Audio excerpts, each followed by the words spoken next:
Hi viewers, welcome to our channel. ప్రస్తుతం మనతో పాటు సీనియర్ జర్నలిస్ట్ దాము బాలా సార్ వారితో మాట్లాడదాం. నమస్కారం సార్. నమస్తే సార్, ఈవీఎంల పైన ఎప్పటి నుంచి ఒక చర్చ అయితే జరుగుతుంది సార్. దీన్ని సమర్థించే వాళ్ళు ఉన్నారు, వద్దు అని చెప్పే వాళ్ళు కూడా ఉన్నారు.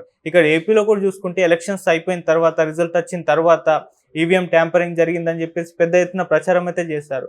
ఇప్పుడు కూడా ఈవీఎంలకు సంబంధించి సుప్రీంకోర్టులో కేసు వేశారు బాలినేని గారు. అంటే ఈవీఎం ట్యాంపరింగ్ జరిగింది, ఇక్కడ ఒకసారి చెక్ చేయాలి అని చెప్పేసి. మరి దీని వలన మన ప్రభుత్వానికి ఏమన్నా ఇబ్బంది ఏర్పడే ఛాన్స్ ఉందా? చంద్రబాబు నాయుడు గారికి ఇది ఏమన్నా షాకింగ్ న్యూస్ అనుకోవచ్చా? అయితే ఈ ఈవీఎంల కేసుని మోదీ గారే వెనుకుండి నడిపిస్తున్నారని కూడా ఒక వార్త వినిపిస్తుంది సార్. మరి ఏం జరుగుతుంది సార్ ఈ ఇష్యూలో అసలు? ఈవీఎంలు కేసు మెల్లమెల్లగా చంద్రబాబుకి చుట్టుకుంటుందా అన్న వాదన అయితే తెర మీదకి వస్తుంది. ఎందుకంటే మామూలుగా బిగినింగ్లో వైసీపీ ఆ రోజే ఎలక్షన్ రిజల్ట్ వచ్చిన రోజే జగన్ ఏదో జరిగింది బట్ ఆధారాలు లేవు కాబట్టి నేను చెప్పలేను అన్నట్టుగా మాట్లాడాడు. ఆ తర్వాత నుంచి వాళ్ళు కొంత లెక్కలు తీశారు, ఏ ఊర్లో ఎన్ని ఓట్లు ఎలా పడ్డాయి అనేది. స్ట్రాంగ్ వైసీపీ ఉన్న ఊర్లలో కూడా వైసీపీకి ఓట్లు రాలేదు. చాలా స్ట్రాంగ్గా 100% గెలుస్తారనుకున్న కేతిరెడ్డి వెంకటరామరెడ్డి లాంటి వాళ్ళు కూడా ఓడిపోయారు. ఎక్కడో బయట నుంచి వచ్చిన క్యాండిడేట్ అక్కడ గెలిచి ఆయన ఇప్పుడు ఆరోగ్య శాఖ మంత్రి అయ్యాడు.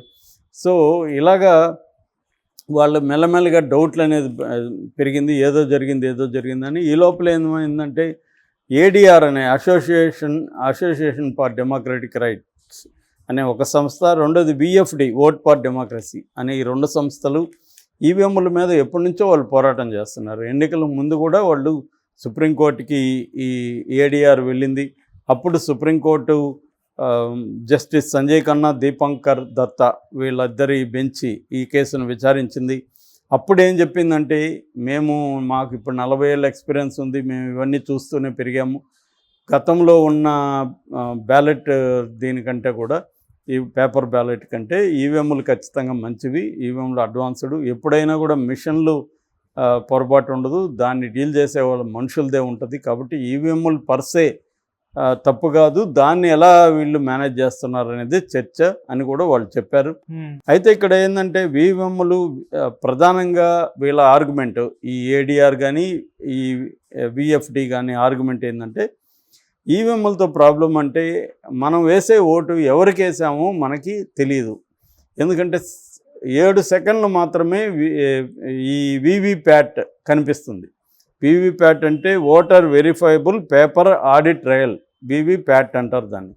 ఇది 7 సెకండ్లు కనబడుతుంది. 7 సెకండ్లలో ఒక్కోసారి అర్థం కాదు, ముఖ్యంగా రూరల్ ఓటర్స్కి అది తెలియదు కూడా. 7 సెకండ్లో అది వెళ్ళింది అనేది కూడా వీళ్ళకి తెలియకపోవచ్చు. అంటే తన ఓటు నేను అనుకున్న వ్యక్తికి వేసానా లేదా కూడా అతనికి క్లారిటీ లేకుండా పోయే పరిస్థితి ఉంది. అట్లాగే వీటి చెకింగ్ VVPATలని ర్యాండమ్గా చెక్ చేస్తూ ఉన్నారు. అట్లా కాకుండా 100% VVPATని చెక్ చేయాలి. మనం ఎవరికి ఓటు వేసింది ఈవీఎం, దాన్ని VVPAT కరెక్ట్గా 2 సింక్ అవుతున్నాయా లేదా అనేది చేయాలంటే అది సాధ్యం కాదు ఫిజికల్గానే తేల్చేసింది ఈసీ. సో ఈసీని అది కూడా ఒక రాజ్యాంగబద్ధమైన బాడీ కాబట్టి మేము దాన్ని ఆదేశించలేమని సుప్రీంకోర్టు గతంలో చెప్పేసింది. సో ఈ కాంటెక్స్లో ఇప్పుడు సుప్రీంకోర్టులో ఆల్రెడీ కొన్ని కేసులు పెండింగ్లో ఉన్నాయి. ఇప్పుడు బాలినేని శ్రీనివాసరెడ్డి ఆల్రెడీ హైకోర్టులో కేసు వేశాడు, కానీ హైకోర్టులో ఆయనకి న్యాయం జరగలేదు. వాళ్ళు ఏం చెప్పారంటే, మామూలుగా అయితే సుప్రీంకోర్టు 45 రోజుల వరకు VVPATలని ఉంచాలి అని చెప్తే, ఆంధ్రప్రదేశ్లో 20 రోజులకే దాన్ని కాల్చేసామని ఈసీ చెప్పింది. అట్లాగే దీన్ని కంప్లీట్గా రీవెరిఫికేషన్ చేయమని కోర్టు చెప్తే, వీళ్ళు రీవెరిఫికేషన్ చేయకుండా మాక్ పోలింగ్ చేశామని వీళ్ళు చేతులు దురుపుకున్నారు ఆంధ్రప్రదేశ్లో. అట్లాగే ఓటు వేసిన నాటికి, కౌంటింగ్ నాటికి దాంట్లో ఈవీఎంల మిషన్లో 90% పైన ఛార్జింగ్ అలాగే ఉంది అన్న విమర్శలు కూడా వచ్చాయి. ఈవీఎంలని మ్యానిపులేట్ చేశాడు చంద్రబాబు, అందుకనే గెలవగలిగాడు. 40% ఓట్లు వచ్చిన జగన్కి 11 సీట్లు రావడం ఏంటి అన్న ఒక చర్చ అయితే నడుస్తుంది. దీనికి ఇప్పుడు బాలినేని శ్రీనివాసరెడ్డి సుప్రీంకోర్టులో వేశాడు. సుప్రీంకోర్టులో కానీ దీన్ని ప్రూవ్ చేయడం ఎలా అనేది పెద్ద సమస్య. ఇప్పుడు చంద్రబాబు చేశాడని నమ్ముతున్నారు అనుకుందాం, చేశాడు లేదో ఎవరికి తెలియదు, కానీ ఒక వర్గం నమ్ముతుంది చేశాడని. నమ్మితే దాన్ని ఎలా ప్రూవ్ చేస్తారు అనేది ఇప్పుడు మేజర్ సమస్య. అది ప్రూవ్ చేయగలిగితే చంద్రబాబుకి ఇబ్బందులు ఉండొచ్చు. కానీ ఈవీఎంల కేసు మెల్లమెల్లగా చంద్రబాబుకి యాంటీగా పెరుగుతూ పోతున్నట్టు కనపడుతుంది. ఎందుకంటే ఈ ఓట్ ఫర్ డెమోక్రసీ కూడా ఆంధ్రప్రదేశ్లోనే ఎక్కువ జరిగింది, తర్వాత ఒరిస్సాలో జరిగిందనేది చెప్తుంది. సో వీళ్ళు బాగా ఎక్స్పీరియన్స్డ్ బ్యాచ్ ఆల్రెడీ ఈ ఎలక్షన్ ప్రాసెస్కి సంబంధించి అనుభవం ఉన్న సంస్థలు ఈ రెండు కూడా, ఏడీఆర్ కానీ విఎఫ్డి కానీ. మళ్ళీ ఈ రెండు కొట్లాడుతున్నాయి. ఇప్పుడు బాలినేని శ్రీనివాసరెడ్డి కూడా వెళ్తున్నాడు. అంటే దీని వెనక మోడీ ఉన్నాడనే ఒక వాదన ఇప్పుడు వినిపిస్తుంది. ఎందుకంటే మోడీ ఉండడం ఏంటి, మోడీ గవర్నమెంటే కదా ఉండేది ఇక్కడ కానీ అక్కడ కానీ, డబుల్ ఇంజన్ సర్కార్ ఉంది. మోడీ చంద్రబాబుకి వ్యతిరేకంగా ఎందుకు పనిచేస్తాడు అన్న ప్రశ్నలు వచ్చినప్పుడు దానికి ఆన్సర్ ఏం చెప్తున్నారంటే చంద్రబాబు మీద డిపెండ్ అయ్యి మోడీ ప్రభుత్వం ఉంది ప్రధానంగా. ఎందుకంటే ఇక్కడ చంద్రబాబు 16 ఉన్నాయి, అన్నీ కలుపుకుంటే 21 ఎంపీలు ఆంధ్రప్రదేశ్లో ఉన్నారు. ఈ 21 ఎంపీలు కీలకం మోడీ ప్రభుత్వానికి. నితీష్ కుమార్ నమ్మకమైన స్నేహితుడు కాదు, ఎందుకంటే ఆయన ఇప్పటికీ 5 సార్లు అటు ఇటు జంప్ అయ్యాడు. ఇప్పుడు మళ్ళీ అక్కడ స్టేట్ ఎన్నికలు వస్తున్నాయి కాబట్టి మళ్ళీ ఇండియా కూటమి వైపు జంప్ అయ్యే అవకాశాలు ఉన్నాయి. ఆల్రెడీ కొన్ని సిగ్నల్స్ ఆయన తేజస్వి యాదవ్ని కలవడం, పోగొట్టడం ఇలాంటివి చూస్తుంటే మళ్ళీ అటువైపు వెళ్ళడానికి గ్యారంటీ కూడా లేదు.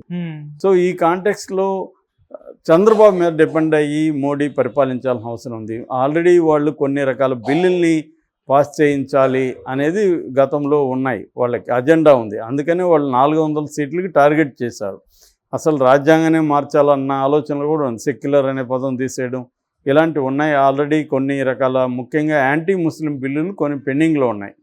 సో ఉమ్మడి పౌరసత్వం కావచ్చు, సిటిజన్షిప్ యాక్ట్ కావచ్చు, తర్వాత మొన్న వచ్చిన వాళ్ళ వక్ఫ్ భూములకు సంబంధించింది కావచ్చు. సో ఇవన్నీ చేయాలంటే చంద్రబాబు ఖచ్చితంగా వాటిని అడ్డుకునే అవకాశం ఉంది. ఎందుకంటే ఇక్కడేమో వైసీపీ వాటిని ఆల్రెడీ వ్యతిరేకిస్తుంది. చంద్రబాబు గారిని సపోర్ట్ చేస్తే ముస్లింలలో చంద్రబాబుకి యాంటీ అయ్యే అవకాశం ఉంది. అందుకని చంద్రబాబు ఆ బిల్లులను వ్యతిరేకించాల్సిన పరిస్థితి చంద్రబాబుకు ఉంది.